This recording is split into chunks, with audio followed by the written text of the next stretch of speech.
Exploration, the human endeavour to never stop pushing the boundaries of knowledge in the ultimate pursuit of finding out just exactly what is over that hill, or how far it will take to cross an entire continent on a camel, or how many sailors you'll need to chip an entire boat out of an iceberg. Throughout history, countless feats of exploration have been beset by calamity, misfortune, and more tempestuous tornadoes of pure bad luck than any human should be subject to in a lifetime. In the early days of civilization, up until the turn of the last century, humanity had to cling to hope from the back of a splintered lifeboat in order to satiate their eternal thirst for endeavour, and thankfully for us, it made for some pretty damn horrible history. Hello horror fans, what's going on? And once again, welcome back to the Scariest channel on YouTube, top 5 scary videos. As per usual, I'll be your horror host Jack Finches. Today we curiously take a look at the top 5 scariest cursed expeditions in history. Part 2, roll the clip.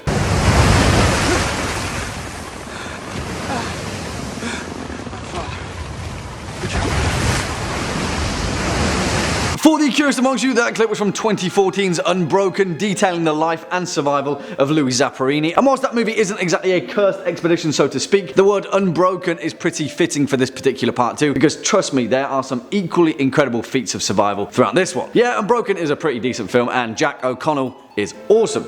Give it a watch. Anyway, back to the cursed expeditions, I guess. Kicking off at number 5, Narvaez. And we're starting this list with perhaps one of the most calamitous explorations in the whole of Dutch history, in their pursuit of the Arctic that is wrought with equal parts true naval grit and equal parts just pure bad decision making. But hey, that's why these expeditions are cursed, right? Let me introduce you to a man named Wilhelm Barents, one of the most celebrated Dutch explorers of the 16th century. Born in 1550, Barents made his name as a cartographer, sailing around the Spanish seas and most of the Mediterranean, where he pretty much charted everything and anything. Like many explorers of his time, he was convinced about the existence of the Northeast Passage out in the deep depths of the Arctic, and so soon turned his sights toward there. On his first expedition, Barents didn't find much save for a polar bear out on an ice sheet. And what did his crew decide to do? Well, they tried to capture it, of course, stick it on their ship and sail back home. However, the polar bear wasn't too keen on that notion, and whilst on board, it went on a rampage and killed loads of people. However, during his first voyage, he did discover the coast of Novaya Zemlya, and he suddenly got the notion that he was onto something. Barents' next attempt came in 1595, where this time pretty much nothing happened other than another polar bear attack and more dead crewmen. On his third attempt, however, Barents was convinced that he was onto something, and in pursuit of the Northeastern Passage, he eventually made his way back to Novaya Zemlya once again. But this time, his ship and crew quickly wound up trapped in the icebergs and ice floes, and with nowhere to go,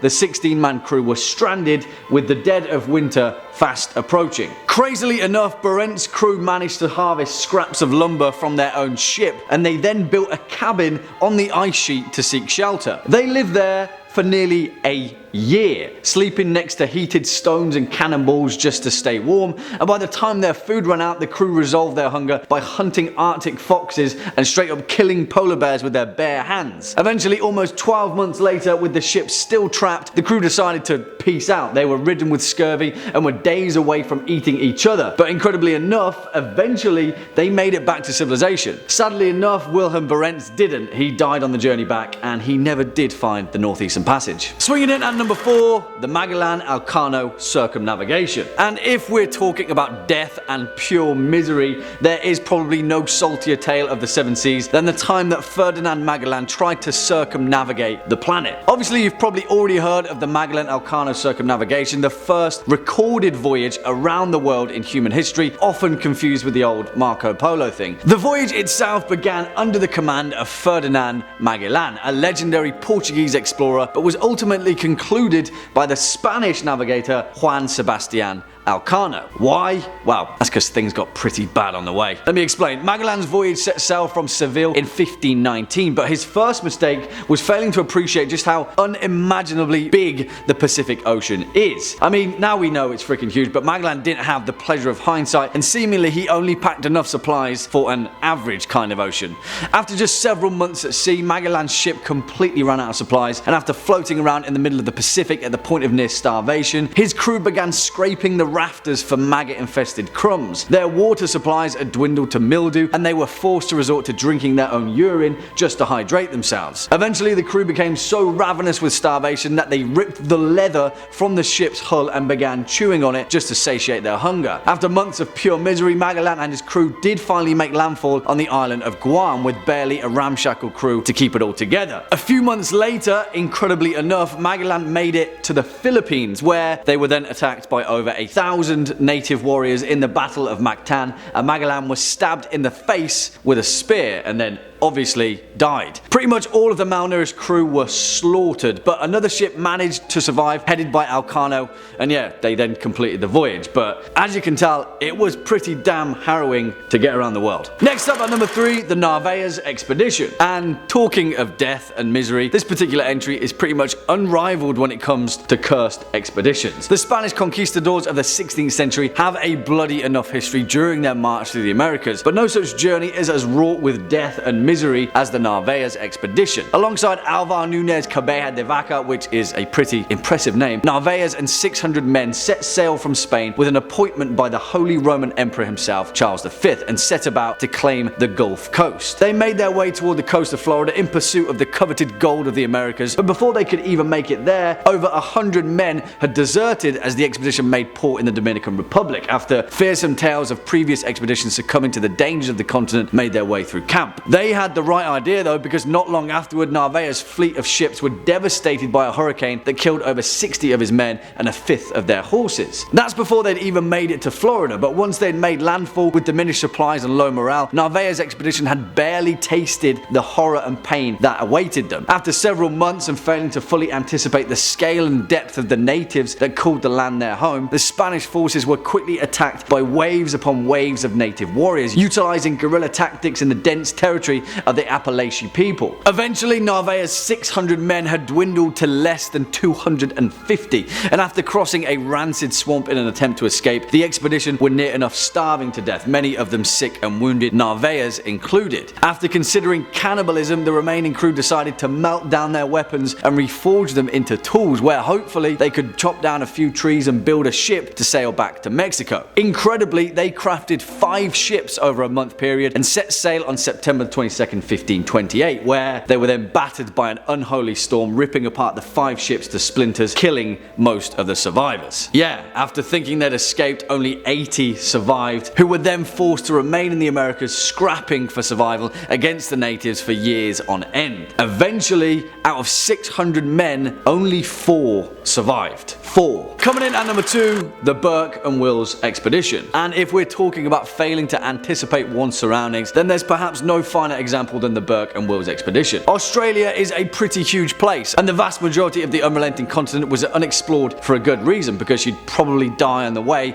unless of course you were an Aboriginal Australian. That didn't deter 2 European settlers though, Robert O'Hara Burke and William John Wills, who were commissioned by the Royal Society of Victoria in 1860 to cross inland Australia. The expedition set out from Melbourne on August 20th, 1860 with 19 men, a herd of camels and horses, and a boatload of supplies. Everything went pretty smoothly up until October of the same year, when the 2 leaders, Burke and Wills, started to get competitive with each other, racing to meet checkpoint after checkpoint and establishing ill-fitting camps on the way. The pair failed to anticipate the strain that it would put on the return journey home. Eventually, they split up most of their expedition party, leaving the majority of them at a site known as Copper Creek, telling them to wait for 13 weeks. By early 1861, Burke and Wills had made it to the northern coastline of Australia, but couldn't technically reach the end due to dense swampland. They'd done their job and actually made it to their destination, but that's when Burke and Wills realised they needed to make it back home. On February 9th, 1861, after reaching the Gulf of Carpentaria, the expedition began their long journey back to Victoria. Obviously, with their supplies dwindled and the harsh, arid climate of the Australian outback reaching fever pitch, the remaining 4 European settlers descended into a state of pure misery as the climate began to take its toll. Charles Gray was the first of the men to die after catching dysentery and being near beaten to death by Burke. Eventually, the 3 remaining men made it back to Copper Creek, only to find it abandoned. The rest of the expedition had given given up on them and returned home. By June 1861, both Burke and Wills had died in their attempt to reach the appropriately named Mount Hopeless. One man did survive though, an Irish soldier named John King, who had accompanied the men on their way. He was found near death by the Yandrawanda people, indigenous Australians that had survived in the harsh deserts for thousands of years. They cared for him until he was finally rescued, the sole survivor to tell the ill-fated tale of Burke and Wills. And finally, coming in at a #1 spot,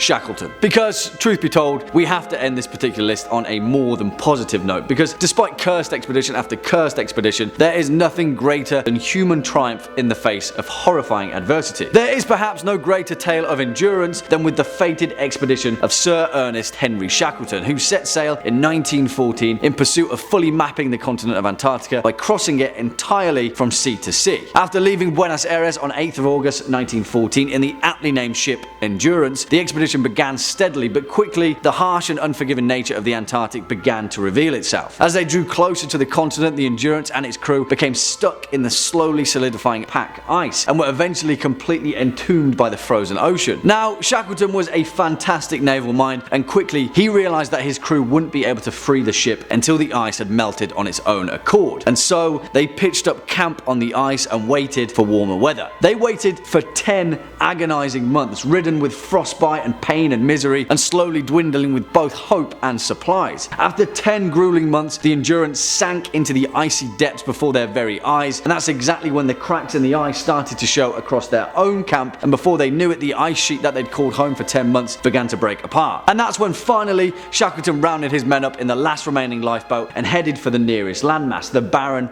and bleak Elephant Island. And as you may imagine, during those 10 months, Shackleton's crew had nothing left. Their supplies had diminished and the crew faced starvation. Shackleton knew that the only hope of survival was to try and make it to the nearest outpost of civilization, South Georgia Island, which was 800 miles away, and all they had was a lifeboat to get there. But if you know the story of Sir Ernest Shackleton and Endurance, you'll know that somehow, despite all of the odds, despite sailing through the most dangerous ocean on the planet, somehow, through sheer dumb luck and determination, the crew made it, and they survived. Out of 28 men that had left for Antarctica, 25 returned, albeit 3 years later, with a few less fingers than before. Cursed expedition aside, endurance and triumph over adversity always wins out in the end. Well, there we have it, horror fans, our list for the top 5 scariest cursed expeditions in history. Part 2. What do you guys think? Do you agree, disagree, have any more to add to this list? Let us know your thoughts down in the comment section below, as well as any choice picks of your own. Before we depart from today's video though, let's first take a quick look at some of your more creative comments from over the past few days. First up, Shen the Kinku Master says, violets are violet, roses are red. Amazing video, I'm too scared to go to bed. Yeah, that sounds about right, Shen. Good one. But come on, you're Shen. Don't be too scared. Stand united. Well, on that note, I'm going to have to teleport out of here. Just stick around all the way until the end. If you were a fan of this video, or just top 5 scary videos in general, then please be a dear and hit that thumbs up button, as well as that subscribe button, and I'll be seeing you in the next one. As per usual, I've been your horror host, Jack Finch. You've been watching top 5 scary videos. And until next time, you take it easy.